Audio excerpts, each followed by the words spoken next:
found that that was very easy to stick to just those words? Who found it really easy?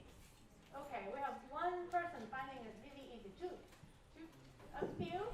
Who found it kind of awkward to try to stick to these words? Difficult. Difficult. What? Who said difficult? Why was it difficult?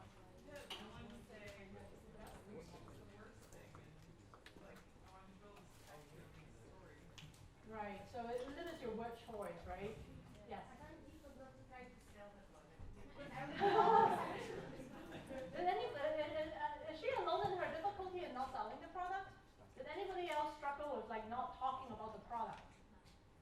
Yeah. I think it was hard because we already had the bias of seeing like we showed before. So even though we didn't want to take the conversation there, it eventually did. Whoa. Okay. So that's a lesson for me for later how to set it up different. Yeah. Okay. Yeah. So it was difficult because you were primed to begin with. Yes. Well, I was actually looking into if he was going to say anything that would give me a hint that actually these features are a necessity. And it didn't seem like he said anything where I was like, that's good to have a GPS in a suitcase. Right. So other thoughts. So there wasn't anything said, and it could be either way, right? Maybe these are really like maybe this company doesn't deserve to exist. Yes. I tried to figure out if the other person needs that suitcase because someone can fly just short distances and just carrying back to sort of try to qualify it. Right. Yeah. So that's the right direction, by the way. You want to kind of what are you really trying to figure out? You've got this magical rollerboard that can track itself. When do you need to track the GPS of the luggage? When it's already stolen. When it's lost. When do you lose a luggage? When you fly with British Airways. Oh, no, Yes. Yeah, so when you fly with British Airways, and one more thing has to happen for that to be true. You have to send your luggage on the plane. Who travels without checking luggage most of the time? Anybody? I've evolved survival tactics, so I can go to Hong Kong for 2 weeks and I don't check. Yeah, Hartley, why do you not do that? Right, so short journeys. So for example, you can instantly kind of look at the size of the rollerboard and the fact that it's as a check-in phenomenon, and then you immediately ask why do I need to track? Yes. You have to change your mindset. You only need one pair of shoes. Yeah, really go trouble with my girlfriend. One suitcase is purely for shoes, especially in high heels.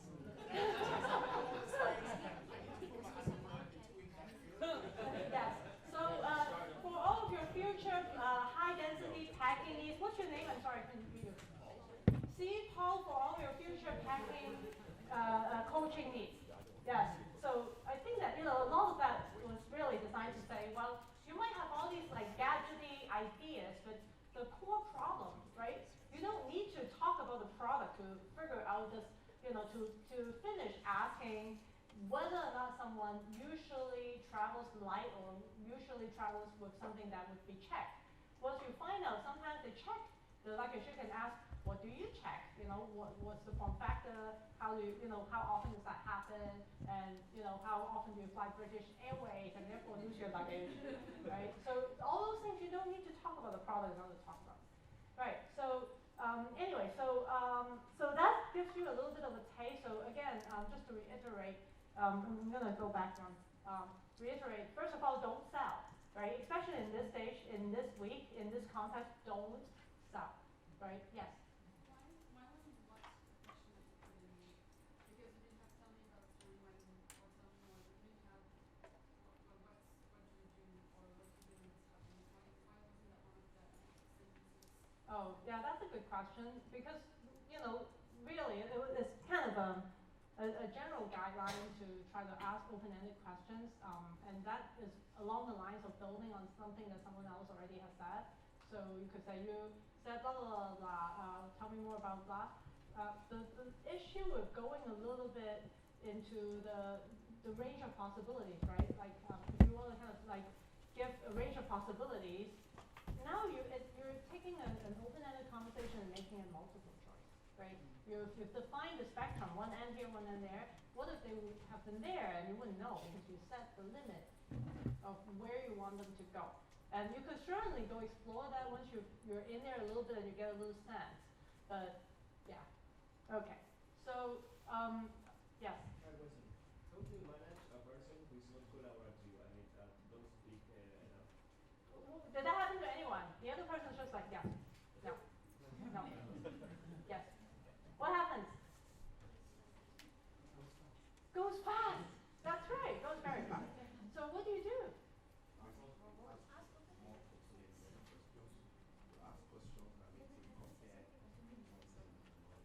Right. So maybe in those cases when, well, there's one of two things, right? Either they absolutely are not interested in talking about the thing you want them to talk about, or they're just naturally lacking of interest to talk, right? So when the other person's naturally kind of not talkative, then you have to kind of talk a little bit more to help them keep talking, right? Yes. It's difficult to answer some questions.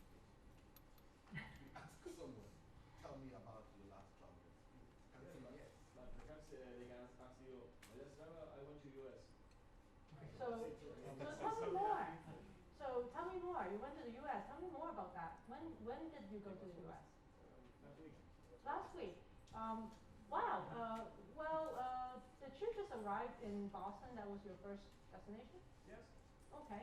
And that's the first time you come to the U.S.? No. When was the time before last? The last 3 times?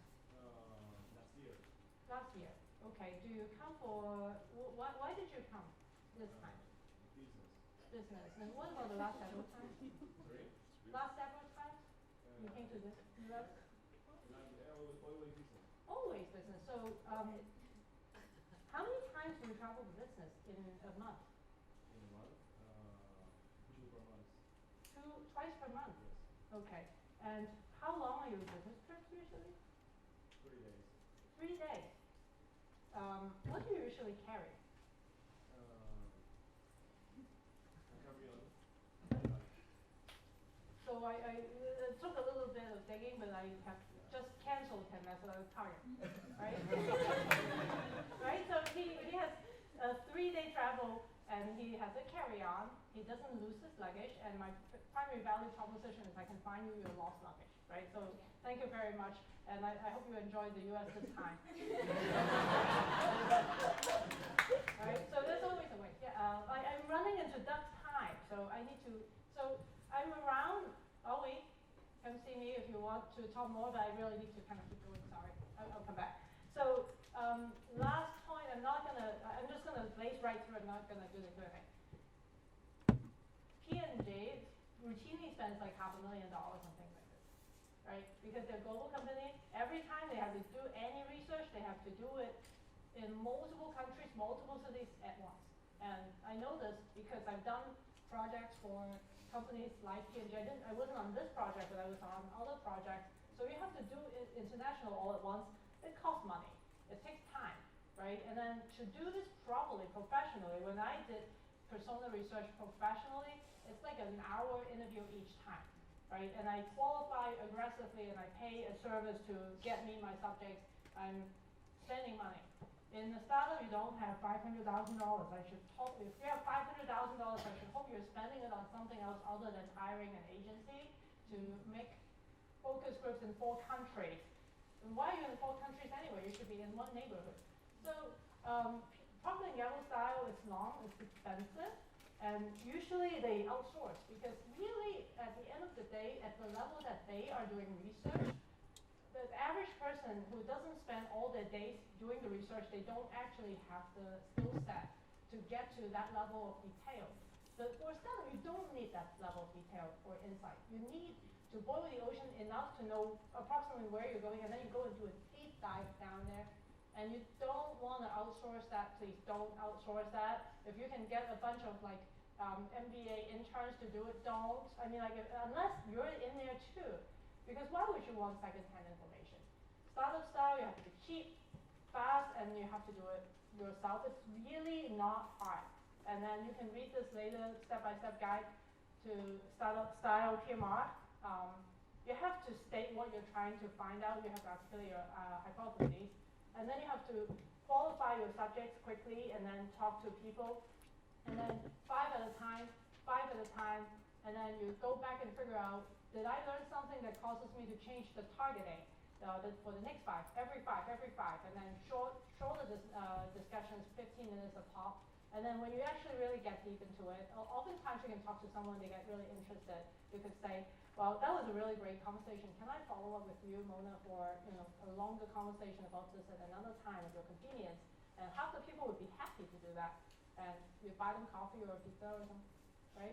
And face-to-face, always face-to-face if you can. When you're doing developing countries, you can't do that right off, so you're going to have to figure it out, maybe some Skype conversations and then kind of go into face-to-face, and then you have to keep doing it. So not rocket science, and you just need to go do it. And some handouts, I think that those are also in the links document. And what are we doing now, Ernest? Done. Okay, so I'll be around, and Doug is now going to take us through what to do with all the findings from the primary market research, right? Right. Well, guys, I'd like to